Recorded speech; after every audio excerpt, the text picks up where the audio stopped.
Hello friends, അസ്സലാമു അലൈക്കും. ഇന്ന് ഞാൻ വന്നിരിക്കുന്നത് പുതിയൊരു അറ്റംപ്റ്റ് വീഡിയോ ആയിട്ടാണ്. ഈ വീഡിയോയുടെ പ്രത്യേകത, മെഹന്തി ഇടാൻ അറിയാൻ പാടില്ലാത്ത ഒരുപാട് പേര് നമുക്കിടയിലുണ്ട്.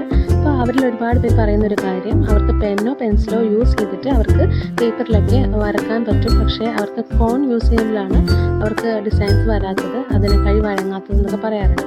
അപ്പോൾ അങ്ങനെയുള്ളവർക്ക് കുറച്ചും കൂടി യൂസ്ഫുൾ ആയിരിക്കും ഈ ഒരു ഡിസൈന്. അപ്പോൾ ഞാനിത് റെഡ് പെൻ യൂസ് ചെയ്തിട്ട് കയ്യിൽ ഒരു ഡിസൈൻ വരച്ചെടുക്കുന്നുണ്ട്. ഫുള്ളായിട്ട് ഡിസൈൻ വരച്ചെടുത്തതിന് ശേഷം ഈ ഡിസൈനിൽ ഞാനൊരു കുറച്ച് ഫെവിക്കോൾ യൂസ് ചെയ്തിട്ട് ഫില്ല് ചെയ്യുന്നുണ്ട് എല്ലാ ഡിസൈൻസിൻ്റെയും ഇൻസൈഡ്. കാരണം നമ്മൾ ഉള്ളിലൊന്നും ഡിസൈൻ ചെയ്തിട്ടില്ല, ഉള്ളിലെല്ലാം ബ്ലാങ്ക് ആയിട്ടിരിക്കുകയാണ്. അപ്പോൾ ആ ഉള്ളിലുള്ള ഭാഗങ്ങളെല്ലാം ഫെവിക്കോൾ യൂസ് ചെയ്തിട്ട് ഫില്ല് ചെയ്യുകയാണ് ചെയ്യുന്നത്. പ്രത്യേകം ശ്രദ്ധിക്കുക, പെറ്റൽസിൻ്റെയൊക്കെ എഡ്ജ് ഭാഗം ക്ലിയർ ചെയ്യാൻ വേണ്ടി നമ്മൾ ചെറിയൊരു ബ്രഷോ അല്ലെങ്കിൽ ചെറിയത് ടൂത്ത് പിക്കോ എന്തെങ്കിലും യൂസ് ചെയ്തിട്ട് നമ്മൾ ആ എഡ്ജ് ഭാഗമൊക്കെ ഒന്ന് ക്ലിയർ ചെയ്ത് കൊടുക്കാൻ ശ്രമിക്കുക. ഫുള്ളായിട്ട് ഡിസൈൻസിൻ്റെ ഇൻസൈഡൊക്കെ ഞാൻ ഫെവിക്കോൾ യൂസ് ചെയ്തിട്ട് ഫില്ല് ചെയ്ത് കൊടുത്തിട്ടുണ്ട്. ഇനി 10 മിനിറ്റ് ഇത് ഉണങ്ങാൻ വെക്കാം. 10 മിനിറ്റ് കഴിഞ്ഞു നന്നായിട്ട് ഡ്രൈ ആയിട്ടുണ്ട്.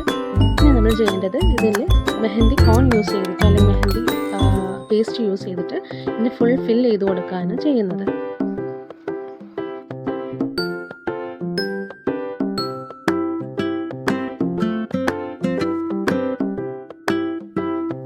ഫുൾ ഫില്ല് ചെയ്തതിന് ശേഷം ഒരു 45 മിനിറ്റ്സോ അല്ലെങ്കിൽ 1 മണിക്കൂറെങ്കിലും നമ്മളിത് ഡ്രൈ ആവാൻ വെക്കുക. ഇപ്പോൾ ഒരു 45 മിനിറ്റ്സ് ആയപ്പോഴത്തേക്കും ഒരു ഹാഫ് ഡ്രൈ ആയിട്ടുണ്ട്. അപ്പോൾ ഞാൻ സ്പൂണിൻ്റെ ബാക്ക് സൈഡ് യൂസ് ചെയ്തിട്ട് ഇത് ഫുൾ റിമൂവ് ചെയ്യുകയാണ് ചെയ്യുന്നത്.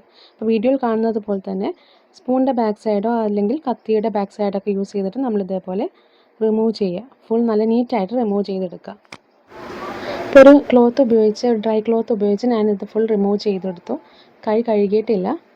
ഇനി ഞാൻ മെഹന്തി കോൺ യൂസ് ചെയ്തിട്ട് ഇതിൻ്റെയൊക്കെ ഔട്ട് സൈഡ് ഒന്നും കൂടി ഡാർക്കൻ ചെയ്ത് കൊടുക്കുന്നുണ്ട്.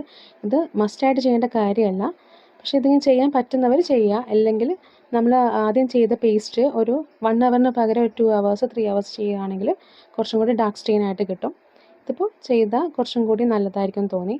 അപ്പോൾ ഞാനത് കുറച്ചും കൂടി ഡാർക്ക് ചെയ്ത് ഏകദേശം ഈ ഒരു രീതിയിൽ ഡിസൈൻ ചെയ്ത് എടുത്തിട്ടുണ്ട്. ഇനി നമുക്കിതിൻ്റെ ഫൈനൽ ലുക്ക് എന്താണെന്ന് കാണാം.